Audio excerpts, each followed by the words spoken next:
చూడండి, కర్ణాటకలో BJP government ఉన్న రోజులు హిందూ ముస్లిం బుర్ఖా గిర్ఖా హిజాబ్ అని కొట్టుకున్నారు. ఈరోజు కాంగ్రెస్ ప్రభుత్వం వచ్చింది, ఎంత హాయిగా లేరా వాళ్ళు. ఇప్పుడు తెలంగాణలో మన కేసీఆర్ ఉన్నప్పుడు కూడా లా అండ్ ఆర్డర్ బాగానే ఉంది, ఎందుకు ఒప్పుకోవాలి. ఇప్పుడు కూడా బాగానే ఉంది. అంటే ఇట్లా పరిపాలించుకోవచ్చు కదా. అట్లా లేకుండా ఎక్కడైతే బీజేపీ ప్రభుత్వాలు ఉన్నాయో వాళ్ళంతా గొడవలు చేసుకుంటారు. అది వచ్చేది ఏం లేదు, వాళ్ళకి ఏం లాభం లేదు. ప్రజలు అర్థం చేసుకున్నారు. ప్రజలు రాబోయే కాలంలో వీళ్ళని బుద్ధి చెప్తారు. ఓకే, తప్పకుండా. ఎందుకంటే మనం అందరం కలిసి ఉండాలనే భావనలో అందరూ ఉంటే నువ్వు వచ్చేసి నువ్వు అది నేను ఇది అంటే ఎట్లా సర్వే అవుతావు. అలాగే ఇప్పుడు మనం చూసుకున్నట్లయితే ముస్లిమ్స్ అనేవాళ్ళు కూడా ఆవు మాంసం తింటారని చెప్పి కూడా ఒక వార్తలు ఉన్నాయి. అంటే తింటారు, తినొచ్చు అని కూడా మీకు ఆడ అనుకుంటారు. ఎట్లా దాన్ని ఒక ఆవుని కోసి తినకూడదని చెప్పి కూడా చెప్తున్నాయి కదా శాస్త్రాలు. దానికి మీరు ఏం చెప్తారు? వాస్తవం హిందువులు వాటిని పూజిస్తారు కదా. వాస్తవంగా ఒక టీవీలో నేను ఇంటర్వ్యూ ఇస్తూ మొత్తం డీటెయిల్ ఇచ్చిన. ఓకే, అదేంటంటే ఆవు అనేది మన దేశంలో ఒక మతానికి అది ఒక దేవత. అవును.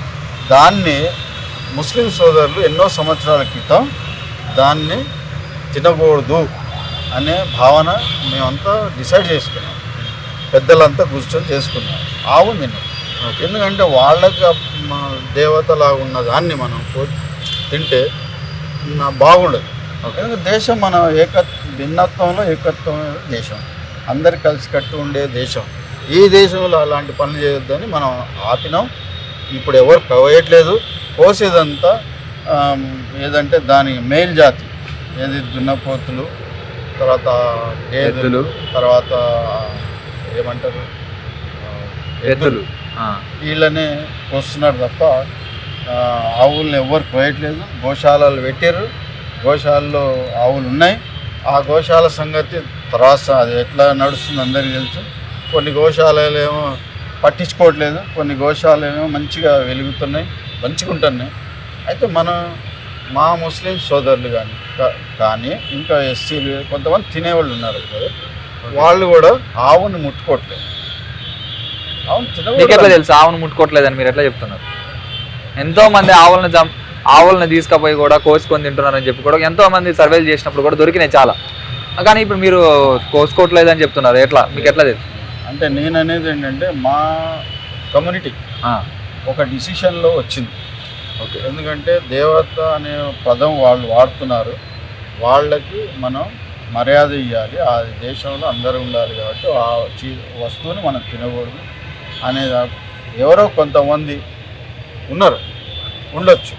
ఇప్పుడు టెర్రరిస్టులు వెళ్ళారా, జ్యోతి మరాత్ర అలాగా ఎవరో ఒకళ్ళు ఉన్నారు.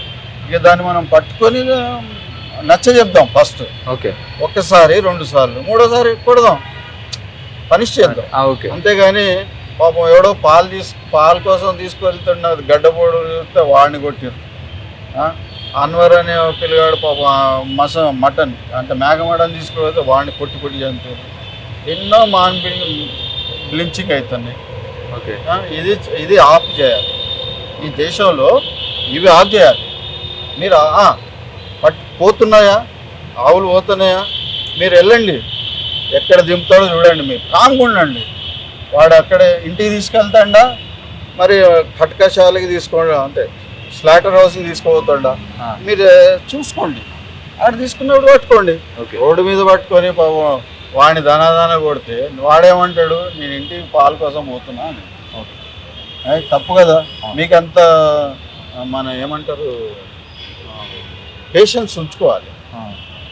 కనబడదు అనగానే జై బజరంగ్ అది అంటే ఏమైంది, అది ఎంత తప్పు. నువ్వు అనుభవి నీ బజరంగ్ నువ్వే, రాముడే. రాముడిని మేము కించపరచొద్దు, ఆ బజరంగుని కూడా కించపరచం.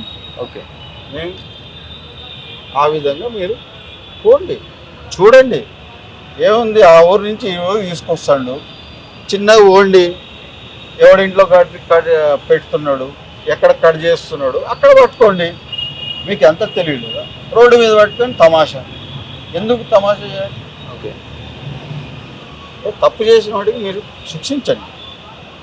కానీ వాంటెడ్లీ పాపం వాడెవడో వెళ్తుంటే అట్లా చేయడం అనేది తప్పు. దాన్ని నిషేధించాలని అందరికీ విజ్ఞప్తి చేస్తున్నాను. ఎవరైనా సరే హిందూస్ మన ఏ దళైనా సరే, బజరంగ్ దళ అయినా కానీ, రామ్ దళ అయినా, ఎవరైనా సరే దీన్ని మాత్రం మీరు కామ్గా పరిష్కరించుకోండి.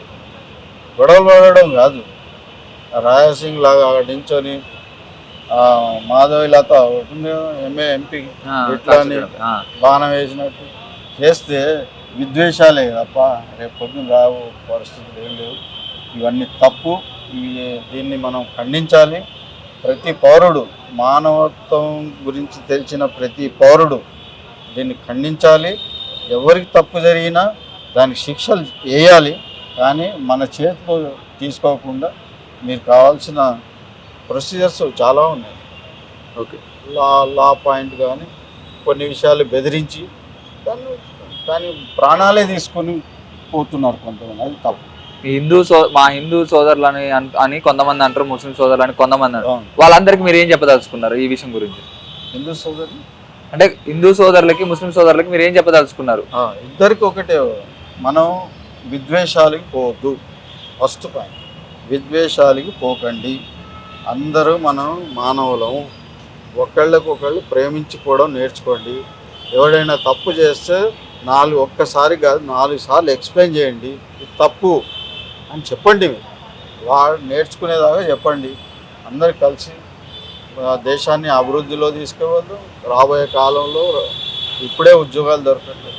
రాబోయే కాలంలో పాపం మన భవిష్యత్తు పిల్లలకి మనం ఏమి ఇస్తున్నామని అర్థం చేసుకోండి. నాతోటి అవ్వదు ప్రపంచం, ఆగదు. ఓకే, నా తర్వాత ఎంతోమంది వచ్చేవాళ్ళు ఉన్నారు. నేను చచ్చిపోతే ఎవడో వస్తాడు కదా, వాళ్ళ జీవితాలు ఎట్లా బాగుపడాలనేది భావన మనంతా ప్రజల్లో, హిందూ ప్రజల్లోనూ ముస్లిం ప్రజల్లో అంటే బ్రదర్స్లో మధ్యలో ఈ విధంగా మనం వాళ్ళని తీసుకుపోయి అన్నదమ్ముల్లాగా, అక్కా చెల్లెల్లాగా మోదపడి 2014 బిఫోర్ ఎట్లున్నామో ఆ విధంగా ఉండాలని కోరుకుంటూ రాబోయే కాలం అందరు కలిసి కట్టాలని అందరికీ ఎక్స్ప్లెయిన్ చేసుకోవాలి. మన జీవితాల్ని మనం నేర్చుకోవాలి. అంతే తప్పాలి. ఈ దేశాల్లో పోతే ఏమైంది? ఇప్పుడు ఆ గాజా 48 కిలోమీటర్ల గాజా, ఎన్ని 48 కిలోమీటర్ల గాజా 2 సంవత్సరాలు కొట్లాడుతాడు శక్తివంతమైన ఇజ్రాయిల్. ఏమన్నా ఇప్పుడు దాకా అంతం చేయలేకపోయాడు. మన భారతదేశం ఎవడు అంతం చేస్తాడు? మనం పాకిస్తాన్కి వేస్తే మనం అంతం చేయగలుగుతాం. 49 కిలోమీటర్లు ఉన్న గాజాని మనం నాశనం చేయలేకపోయారు వాళ్ళు. మనం ఇక్కడ ఉన్నది పాకిస్తాన్ ఎట్లా ఖరాబ్ చేయగలుగుతాం? అదన్నీ తప్పు. అన్ని డబ్బులు వేస్ట్. పరిస్థితులు బాగాలేదు. కాబట్టి అందరూ కలిసికట్టి ఉండవలసిందిగా కోరుతూ మీరు సెలవు తీసుకోండి. తప్పుగా భావించద్దు. అందరూ కలిసిమెలిసి బతకాలని కోరుకుంటూ సెలవు తీసుకుంటాం. షేర్ చేయండి, లైక్ చేయండి, సబ్స్క్రైబ్ చేయండి. మరిన్ని వీడియోల కోసం బెల్ సింబల్ పై క్లిక్ చేయండి.